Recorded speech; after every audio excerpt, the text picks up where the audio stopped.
महाराष्ट्र में हाल ही में एकनाथ शिंदे राज्य के नए मुख्यमंत्री बने हैं। तत्कालीन मुख्यमंत्री उद्धव ठाकरे से बगावत के बाद कई दिनों तक राज्य में सियासी ड्रामा चला। अहमदाबाद, गुवाहाटी और गोवा होते हुए आखिरकार मुंबई पहुंचकर इस सियासी ड्रामे का अंत हुआ, जिसमें उद्धव ठाकरे को इस्तीफा देना पड़ा और राज्य में महाविकास अघाड़ी की सरकार गिर गई। एकनाथ शिंदे के अगुवाई वाले शिवसेना गुट ने भाजपा के साथ मिलकर राज्य में सरकार बनाई। एकनाथ शिंदे को ठाणे का ठाकरे भी कहा जाता है। वहीं शिवसेना में चल रहे सियासी घमासान को लेकर हमने एक पोल रखा था, जिसमें हमने पूछा था कि क्या उद्धव ही बने रहेंगे शिवसेना के असली प्रमुख।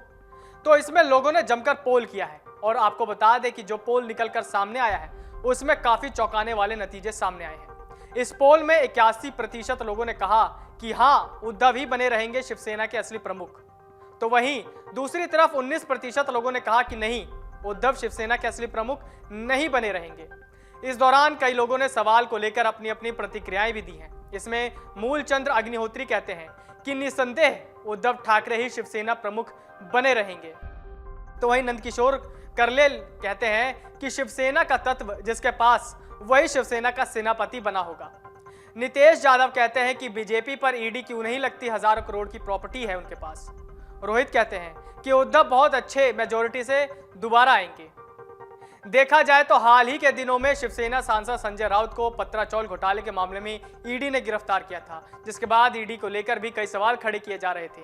मालूम हो कि बीते 9 अगस्त को 41 दिन बाद एकनाथ शिंदे ने मंत्रिमंडल का विस्तार किया था। भारतीय जनता पार्टी की प्रदेश इकाई के अध्यक्ष चंद्रकांत पाटिल समेत 18 विधायकों ने दक्षिण मुंबई में राजभवन में कैबिनेट मंत्री के तौर पर शपथ ली थी।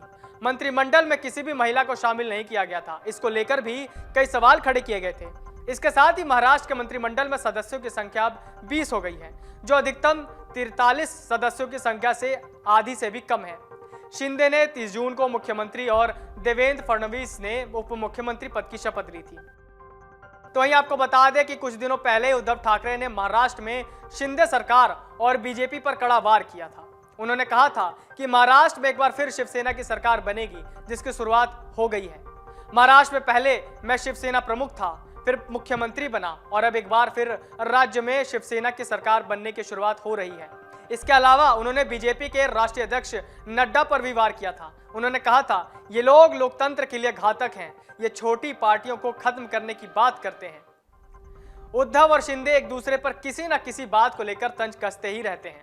पुणे में सीएम शिंदे ने उद्धव ठाकरे का नाम लिए बगैर उनसे अलग होने अपने निर्णय पर खुलकर बोला था। उन्होंने कहा था कि हमारी सरकार आम जनता की सरकार है, जिसे हमने फिर से तैयार किया है। ये शिवसेना की नई सरकार है। शिंदे ने कहा कि बाला साहेब के साथ काम कर चुके वरिष्ठ नेताओं को भी वर्षा से वापस जाना पड़ा था। ऐसी पावर होने का क्या फायदा है? हमें अलग होने का फैसला इसलिए लेना पड़ा था क्योंकि आगामी विधानसभा चुनाव में शिवसेना के चुनिंदा ही विधायक रह जाते। साथ ही उन्होंने कहा कि शिवसेना को खत्म करने के प्रयास किए जा रहे थे, लोगों को जेल में डाला जा रहा था और खुद को बचाने के लिए उनसे अपनी पार्टियों में शामिल की होने की बात कही जा रही थी। अब देखना यह होगा कि शिंदे या उद्धव दोनों में से किसके पास शिवसेना की कमान जाएगी। क्या उद्धव शिवसेना के प्रमुख बने रहेंगे या नहीं, यह सबसे बड़ा सवाल है। देखा जाए तो शिंदे खेमे का पलड़ा ज्यादा भारी लग रहा है, क्योंकि अब तक शिंदे अपने आप को शिवसेना का असली दावेदार बता रहे हैं। तो ये अब आने वाले वक्त में पता चल ही जाएगा कि शिवसेना उद्धव की होगी या शिंदे की। डाउनलोड करें अमर उजाला ऐप और पाएं खबरें लगातार। अगर आप ये वीडियो YouTube पर देख रहे हैं तो हमारे चैनल को सब्सक्राइब करें और बेल आइकन को दबाना ना भूलें। अगर आप Facebook पर ये वीडियो देख रहे हैं तो हमारे पेज को लाइक करें।